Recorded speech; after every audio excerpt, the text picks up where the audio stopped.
होना चाहिए लक्ष्य पाने के लिए, जुनून होना चाहिए लक्ष्य पाने के लिए, वरना सपना तो हर कोई देखता है लोगों को बताने के लिए।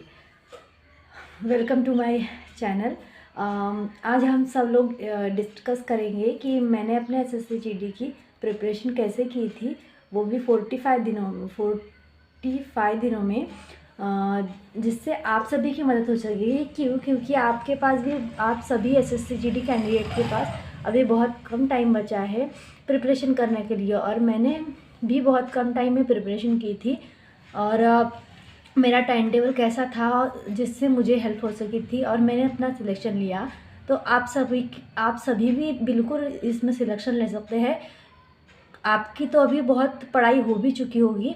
तो देखिए, अब हम सबसे पहले आपको अपना जो एग्ज़ाम पैटर्न है उसके तरफ ध्यान देना चाहिए। आपको 20 मार्क्स के 4 सब्जेक्ट रहने वाले हैं, मैथ, रीजनिंग, हिंदी और जीके।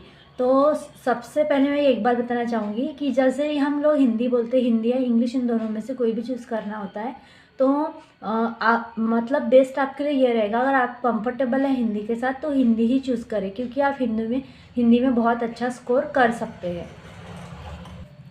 हिंदी की प्रिपरेशन आप किसी बुक के थ्रू या फिर मैंने जैसे कि RWA रोजगार विद अंकित के प्रैक्टिस सेट लगाकर और खुद प्रैक्टिस की थी कि एक बुक से मैं डेली हिंदी को 1 घंटा देती थी, मतलब आधे घंटे का प्रैक्टिस सेट और आधे घंटे की पढ़ाई, मतलब थोड़ी रीडिंग करना या फिर मुहावरे सुनना, समानार्थी विरुद्धार्थी शब्दों को अच्छी तरह से मतलब याद करना कि कौन किसका समानार्थी है, कौन किसका विरुद्धार्थी है, और एक जैसे अर्थ के शब्द को याद करना। ऐसे मतलब इन चीज़ों में मैंने लगा था, और हिंदी को बिल्कुल भी हल्के में ना ले, क्योंकि ये आपका स्कोर बढ़ाने के लिए बहुत अच्छा रामबाण इलाज है।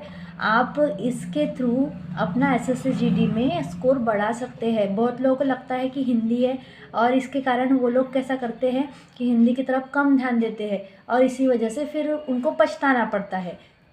इसीलिए हिंदी की तरफ आप, मतलब मेरे तरफ से तो आपको सजेशन ये रहेगा कि आपने हिंदी की तरफ भी अच्छे से ध्यान देना चाहिए, लेकिन उसको टाइम कम दीजिए। मतलब हिंदी आप इजीली 1 घंटा भी देंगे या आधा घंटा भी देते हैं दिन का, तो आप अच्छे से कवर कर सकते हैं हिंदी को। फिर सेकंड है रीजनिंग के प्रैक्टिस सेट लगाइए। प्रैक्टिस सेट लगाने के बाद में जो आपको जो क्वेश्चन उस प्रैक्टिस सेट में से नहीं समझ में आ रहा है, उसे क्या करिए, उस टॉपिक को लेकर यूट्यूब पे सर्च मारिए या कुछ भी करिए। मैंने तो खुद सेल्फ स्टडी से किया है, तो मुझे तो बहुत प्रॉब्लम आती थी कि मैं कैसे करूँ। तो मैंने कुछ नहीं, एकदम सिंपल सा ट्रिक इस्तेमाल किया था कि बस मैं पहले प्रैक्टिस सेट लगाया करती थी।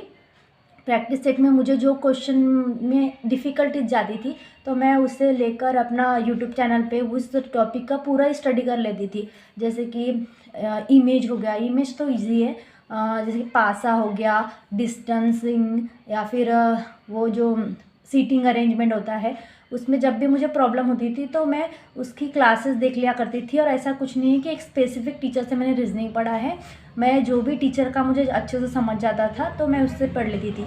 लेकिन मैंने प्रैक्टिस सेट अंकित विद रोजगार से लगाए थे, परचेस नहीं किया था। बस जब उनका जो सेट का एक कोर्स चल रहा था तो उसी में मैं ज्वाइन हो जाती थी और उससे कर लेती थी।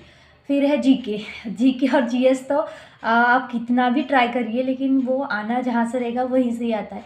इसीलिए उस पर मैंने थोड़ी कम मेहनत की थी, मतलब अराउंड जैसे, पर उसको भी टाइम दिया था। जिसके मैंने करंट अफेयर्स पढ़े थे। करंट अफेयर्स पढ़ने के बाद में जो क्या बोलते हैं, करंट अफेयर्स पढ़े थे, जो डेली क्लासेस आती थी, और एक लूशन की बुक खरीद के रखी थी मैंने, उससे भी पढ़ा करती थी। लेकिन जो मेरे टाइम, जब हमारा एग्ज़ाम टाइम था, तब ओलंपिक्स हुए थे और सम्मेलन जो भी, और क्या बोलते हैं, मिलिट्री एक्सरसाइज होती थी, तो उनको ज़्यादा, मैं जो करंट में ज़्यादा रहता था उससे पढ़ लिया करती थी। क्योंकि जीके जीएस एसएससी का कोई मतलब कोई आइडिया नहीं लगा सकता कि वो कहाँ से आएगा। और उसके बाद में मैंने मैथ को बहुत प्रैक्टिस लगती है, मतलब क्वेश्चन बन जाते हैं आपसे, लेकिन जो स्पीड होती है वो स्पीड मेंटेन नहीं रह पाती। तो उसके लिए आपको मैथ में सबसे पहले तो अपने बेसिक क्लियर कर लेना है। उतना हार्ड मैथ नहीं होता है, आपको उसके पहले अपने बेसिक क्लियर कर लेने हैं। बेसिक क्लियर करने के बाद में थोड़ा एडवांस लेवल पे जाना है, बस वहीं पे रुक जाना है। लेकिन आपको कैसा उस लेवल पे आने के लिए, उसकी प्रैक्टिस करने के लिए, और आपकी जो स्पीड है, मेन यहाँ पे स्पीड का प्रॉब्लम है, और आप लोगों को तो और टाइम कम हो गया है तो आपको और प्रॉब्लम जाएंगी, क्योंकि आपको 80 क्वेश्चन आपको 60 मिनट में करने हैं। हमको 100 क्वेश्चन 150 मिनट में करने थे, तो हमारे पास अच्छा खासा टाइम था। तो भी मुझे मतलब आप जब एग्ज़ाम देने जाते हैं तो एकदम हड़बड़ा जाते हैं, इसीलिए मैथ की प्रैक्टिस बहुत मस्ट है। और मैथ कोई हार्ड लेवल का नहीं पूछेगा, लेकिन जैसे कि अपना एवरेज है, एवरेज का एक क्वेश्चन तो पक्का ही रहता है। ट्रिग्नोमेट्री से एक क्वेश्चन आएगा, प्रॉफिट एंड लॉस से, ऐसे जो टॉपिक मेन टॉपिक है उसके बारे में मैं आपको, अगर मुझे टाइम मिलता है तो मैं आपको ज़रूर बताऊंगी कि ऐसे ऐसे टॉपिक आते हैं। और मेरे पास पुराने प्रैक्टिस सेट भी रखे हुए हैं, तो मैं उसके थ्रू आप सभी को इन्फॉर्म करते रहूँगी। और आप अपनी प्रिपरेशन अच्छे से करें, क्योंकि आप सभी की उम्मीदें लगी होती है आपके पेरेंट्स से। तो आपका एक कर्तव्य है कि वो आप अपनी तरफ से अपने माँ पापा को एक गिफ्ट दे, और अपनी जो पोस्ट है उसको ले, और अपने फैमिली को प्राउड कराए। इसीलिए अपनी प्रिपरेशन बहुत अच्छे से करें, और बहुत इजीली हो जाएगा। लेकिन एक मेन चीज़ यहाँ पे है, आपको अपने लाइफ में कंसिस्टेंसी रखनी है। कंसिस्टेंसी मतलब आपको कभी भी मतलब रुकना नहीं है, लगातार चलते जाना है। और आपके पास टाइम भी कम है तो आपको तो बहुत मेहनत करनी पड़ेगी अभी, लेकिन ये ज़रूर होगा कि आप मेहनत करेंगे तो आपको उसका फल ज़रूर मिलेगा एक दिन। बस मेरी आपके साथ बहुत ऐसी शुभकामनाएं हैं और अच्छी ब्लेसिंग्स है कि आप सभी अच्छे से अपनी प्रिपरेशन कर सके और अपना सिलेक्शन श्योर कर सके।